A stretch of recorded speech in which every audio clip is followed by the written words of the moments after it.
Kasia, and I'm a geophysicist at the Polar Station in Hornsund, Svalbard.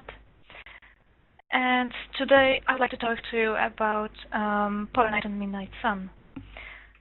So let's start with this presentation. So the outline for today is that we will go through a position of Earth with respect to the Sun. We will discuss this, and then we will we will go through polar night and midnight sun phenomena. I will show you some pictures taken here at the station. So first, let's maybe start with taking a look at this map here to show you where actually Svalbard is located. So as you can see, here is North Pole, and this is mainland Norway. So we are actually located midway between the North Pole and mainland Norway. Okay, this I will use quite a lot the term of latitude of a point. So let's have a quick reminder on what it means. So basically, latitude of a point is this angle between the plane of the equator and Earth's radius to this given point. So let's say if I'm located at 77 degrees north, it means that this angle here between the equator plane and my location is 77 degrees. So as I said, this is this angle here, and it specifies location in the north-south direction. So by definition, the angle from the equator towards the North Pole is 90 degrees, which gives us a latitude of the North Pole of 90 degrees north, and then the South Pole would be located at 90 degrees south. As you can see, lines that have the same value for latitude, they are creating circles, and they are called parallels. And yes, the range basically for the value of these parallels is between 90 degrees north and south, right? And latitude of the equator is 0 degrees. So now we can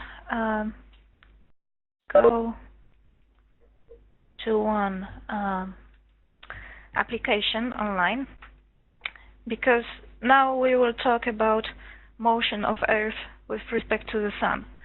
But first we will do some imagination exercise. So we will start with the situation that the Earth is not moving at all. So it's constantly at some fixed position with respect to the Sun. In this case, half of our planet is constantly illuminated, while the other half is always in the darkness, which means that if there is no motion, you have a never-ending day on one side and never-ending night on the other side. Here you can actually see boundary between day and night. This transition line is called the terminator, and for observers that are located on this line, the Sun will be always on the horizon, right? Okay, but as we observe in reality, there is no never-ending day or never-ending night. So let's add the first motion, and we will add this motion that Earth revolves around the Sun. So it travels on this orbit. Well, here's the side view, and it takes 1 year for Earth to encircle the Sun. And now, well, let's make it maybe a bit faster. We can see that the transition line between day and night is moving. But in this case, yes, and by the way, let's imagine that this line is directed perpendicular to the orbit. So in this case, if we look at any point, like here's Africa, so let's look at some point. During 1 year, it will be right now night, and then it goes to the day. So we can see that in this case, 1 day lasts for a half year, and night lasts for a half year too. But again, this is not true, at least not for latitudes different than the North Poles, than North and South Poles. So let's add now another motion, which is rotation of Earth. Still, we are trying to imagine that this line is perpendicular to the orbit. So let's allow it to revolve around the sun, and now we have rotation. So if this was true, so the Earth was rotating along the rotational axis that would be perpendicular, we would see it like here, right?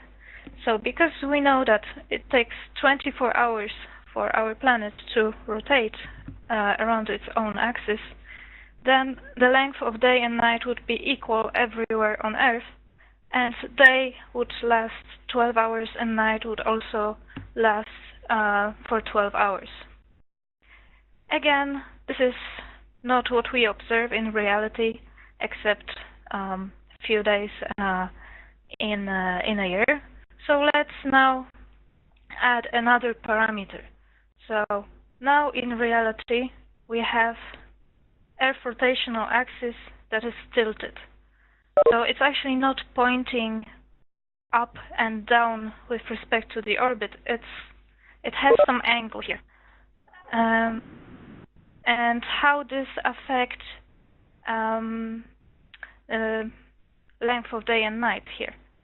So now if we allow it to move, and maybe faster. Okay, we can see that there is some special point when, even though the Earth is rotating, there are places here that are not illuminated by the sun. So there is constant night here at these latitudes. On the other hand, on the other side, in the south, at the same point, we have latitudes that are always illuminated, so there is day that lasts for at least 24 hours. And if we show it, if we look at it from the top, we can see it quite clearly that here is at least 24 hours of night. So now let's go back to the side view and let's make it move again. Okay, towards this point. At this point, we have this terminator, so the line between day and night, crossing North Pole and South Pole. It is this case that we discussed before, that day and night would be of equal length. So everywhere on Earth, day and night would last for 12 hours. This point is called equinox, and depending on the if it's northern or southern hemisphere, we would call it vernal equinox if it happens in spring, or autumnal if it's happening in autumn. So if we have spring in the north, we have autumn in the south. Okay, now let's go again a bit. Okay, here. Now we can see that for the northern hemisphere, so northern part of our planet, we have these latitudes that are constantly illuminated. So here is a polar day, or midnight sun, which is how it is called. And yes. Okay, so this means that my side view, that Earth's rotational axis is pointing towards the sun, right? Here. That's why it's always illuminated. And this part of this rotational axis is pointing away from the sun. so it's not illuminated, and we have polar night in the south. Okay, so let's go back to the presentation. And now I will ask you a question. So if you could write on chat the answer. So how do we call the transition line between day and night? Is it terminator? Is it robocop? Or is it transformer? So yes, of course it's a terminator. Answer A. Okay. So as I mentioned, because the Earth's rotational axis is tilted, we can actually calculate the extent, like the minimum latitude to which we can observe the phenomena of polar night and midnight sun. And actually there are few parallels that are quite characteristic. And if you notice, they have, like, we have Tropic of Cancer in the north and Tropic of Capricorn in the south.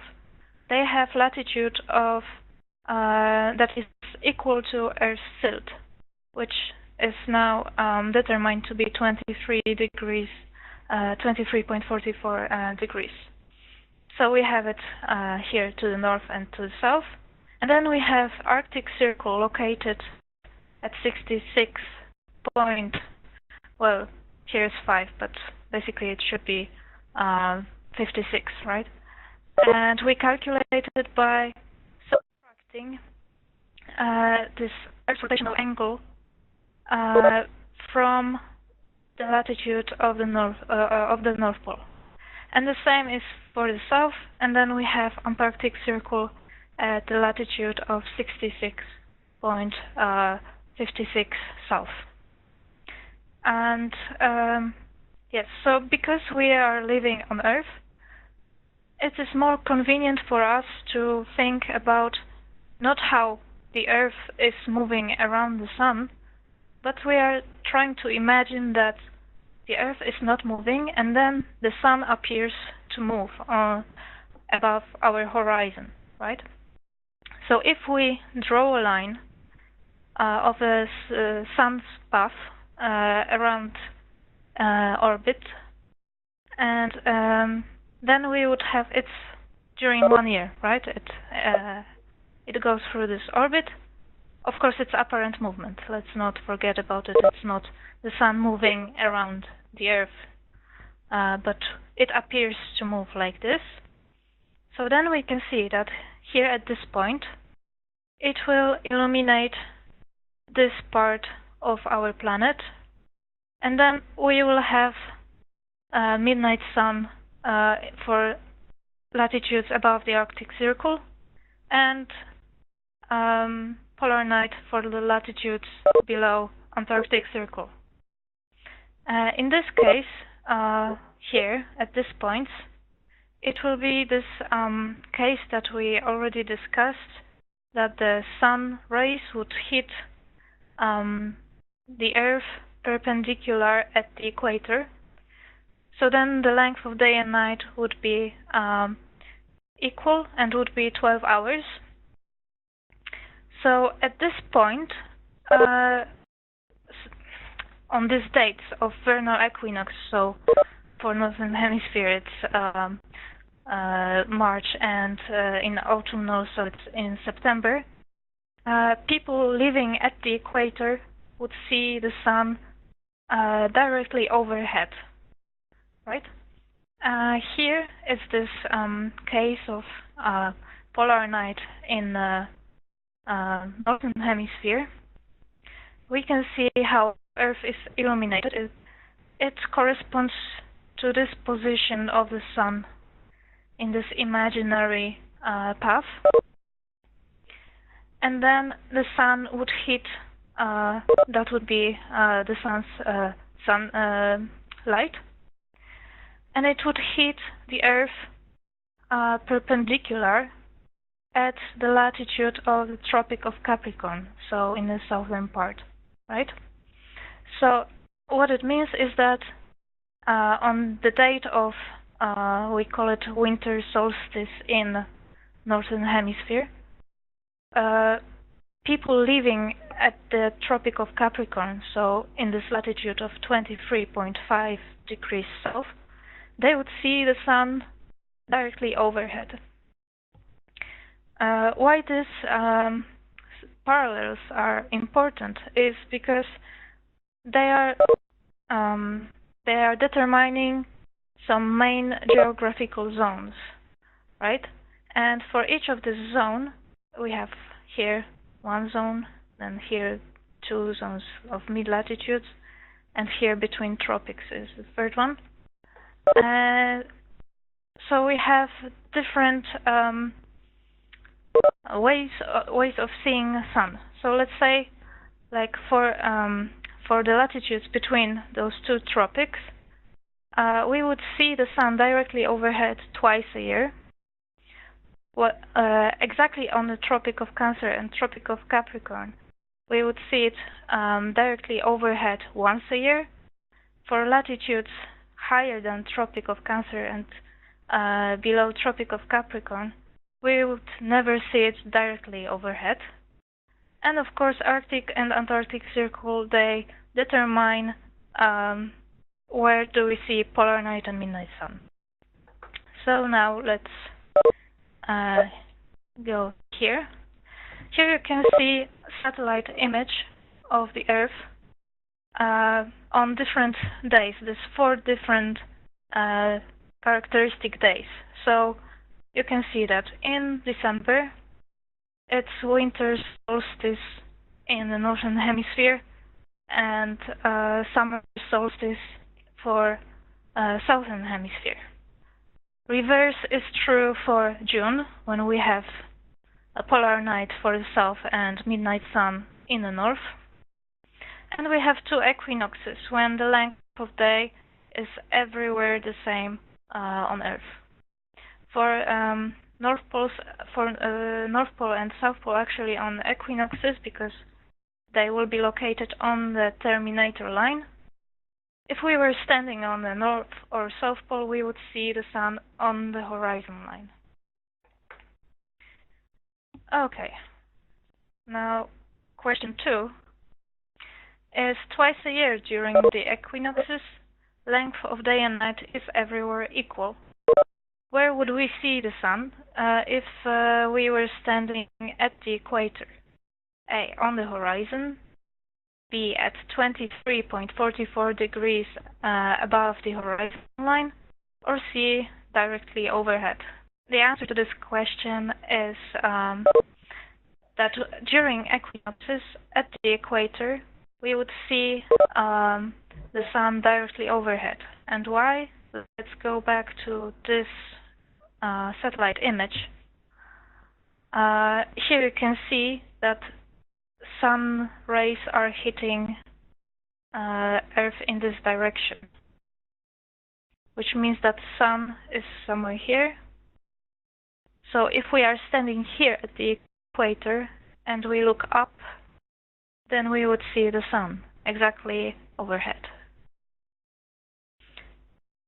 Okay.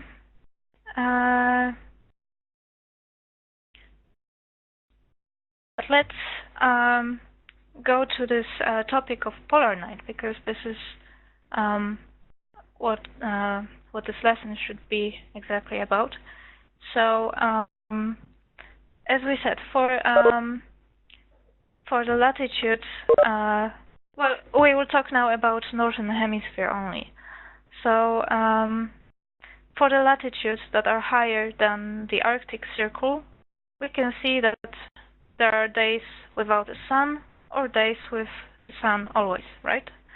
So we have polar night, midnight sun, and we will now, actually I will show you some time lapse I made here. Now it's night, some northern lights, stars rotating. Okay. What you could see in this short movie was that we have some light here. Even though we are located north from the Arctic Circle, we still have some light. If there are no clouds, we can still see some light during midday. And why this is happening? It's because between day and night there is this period of twilight. Twilight is when we already don't see the sun, but we still receive some sunlight from it. And there are different definitions of twilight depending on basically usage. So the first kind of twilight is civil twilight.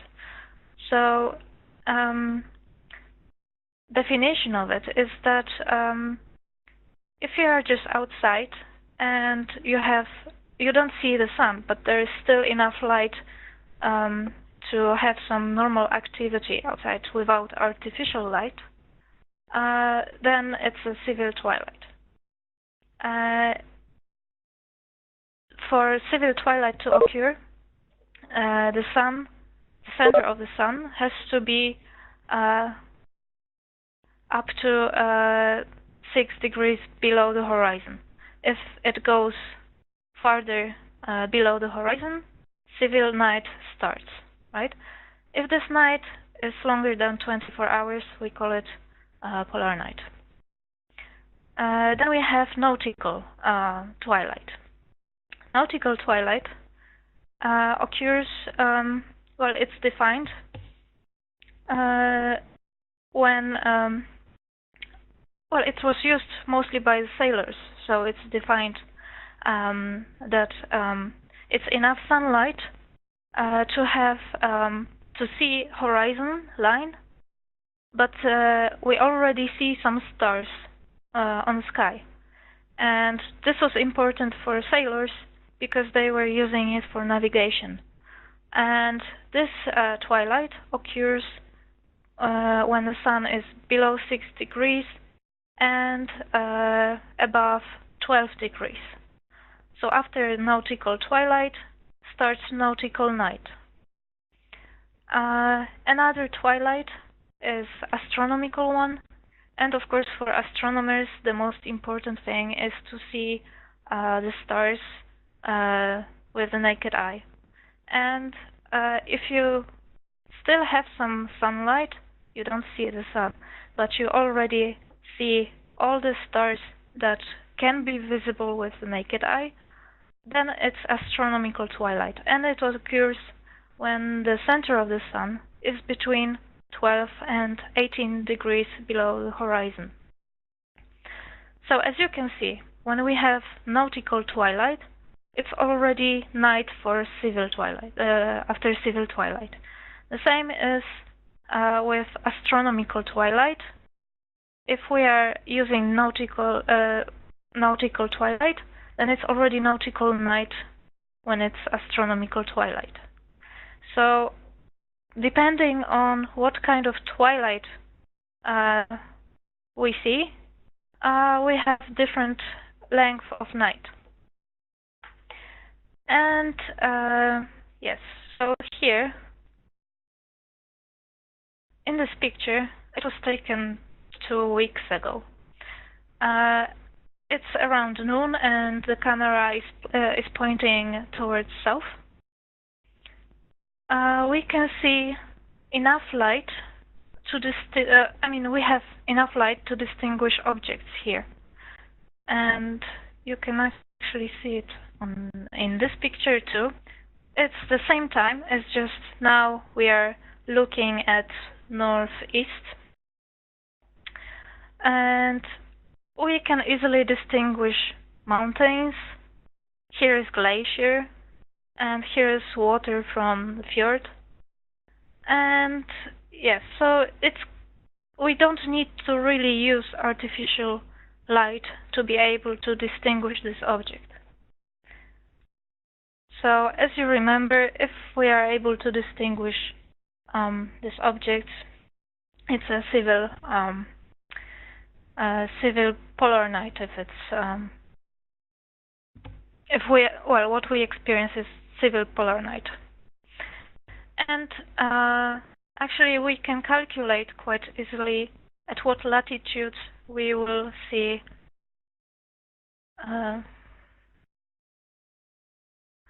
if we will see civil polar night or nautical polar night or astronomical polar night. So because at the Arctic Circle it is the boundary. So on one day, which is winter solstice, we will see the sun for 24 hours below the horizon line, but it will be just below the horizon, right? So then, if we go more to the north, for these latitudes, it will still be civil polar night until latitude, civil twilight, until latitude of 66 plus 6 degrees, so 72 degrees. So for latitudes above 72 degrees north, civil polar night will occur. And nautical polar night would occur higher, for higher latitudes. Astronomical polar night is actually visible only around 5 degrees from the North and South Pole, right? So it's only at the poles. It's really dark during polar night. At any other latitudes, you will see still some sunlight during midday. Okay, so this was this picture that I showed you on 2 weeks from 2 weeks ago. This is another picture from the same date. So actually, you can see that if we have northern lights, so it's actually really beautiful. We have additional source of light, and it makes easier to distinguish objects, right? Okay. So, third question. During polar night at the Polish Polar Station in Svalbard, at a latitude of 77 degrees north, we have enough sunlight around midday to distinguish objects without artificial light. How do we call such polar night? A. Civil, B. Nautical, or C. Astronomical? So the right answer is A. Civil, because as I said, during midday, it gives us enough light to distinguish objects here. If it was nautical polar night, then around midday we would only distinguish horizon and the stars. We would not be able to see, let's say, glacier here, for example, or each of these mountains. Also here you can see that it's quite a lot of sunlight. And why it's not astronomical? Because with astronomical polar night, during midday we would only be able to see the stars. And you would see all the stars that are visible to the naked eye. Here, for example,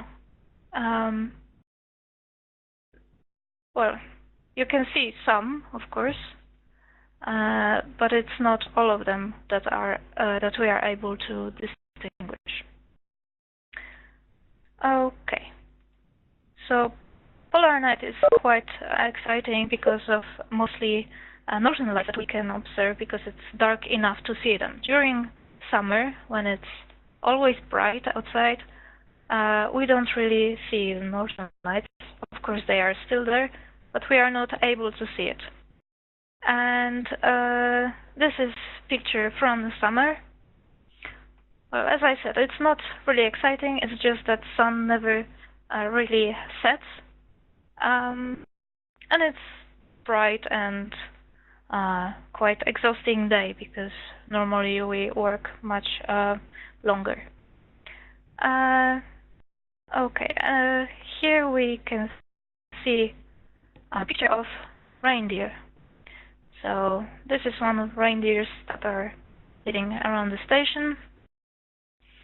And what do they have in common with the Earth's rotational axis, the angle of the Earth's rotational axis? Well, because we have this rotational axis tilted, we have a different length of day and night during year. So during summer, as I said, we have midnight sun. It's always bright outside, and we have a lot of sunlight reaching here. But during winter time, right now, it's polar night, and there's like this amount of light, as you could see, right? So there's quite a big change between conditions. And reindeer had to develop some skill to be able to find food during winter, because it's really hard to see it on the snow. And they have developed the skill of seeing objects in ultraviolet. Ultraviolet is this range of sunlight that, because it's really hard to see it on the snow. And they have developed the skill of seeing objects in ultraviolet. Ultraviolet is this range of sunlight that humans don't see. But because reindeer can see in ultraviolet, it's easy for them during winter to find food. They are eating these lichens here that grows everywhere, but normally during winter it's not. It's quite difficult to find it. But also they can notice if there is any polar bear in the neighborhood, because, well, polar bears, if they pee on snow in ultraviolet, reindeer would see it quite clearly. So it's their so they have adjusted to these conditions by seeing in ultraviolet. And another thing about okay, I will answer this question in a moment.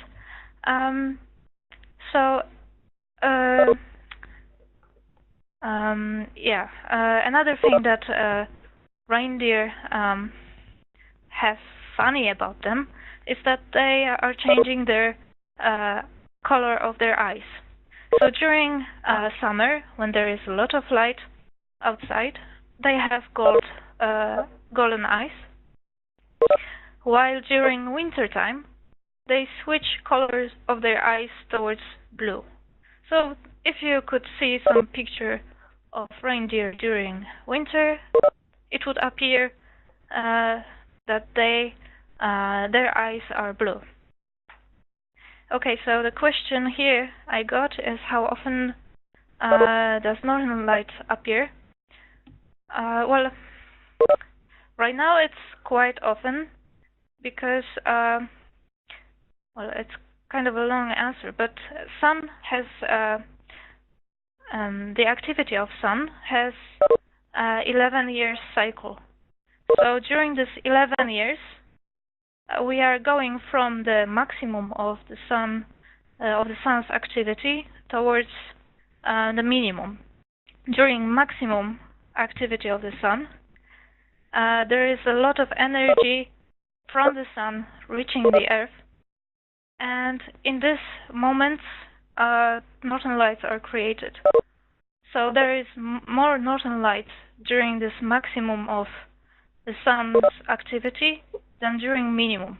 And right now this maximum of activity was around 2012, 2013, 2014. Now we are kind of getting out of this maximum, but still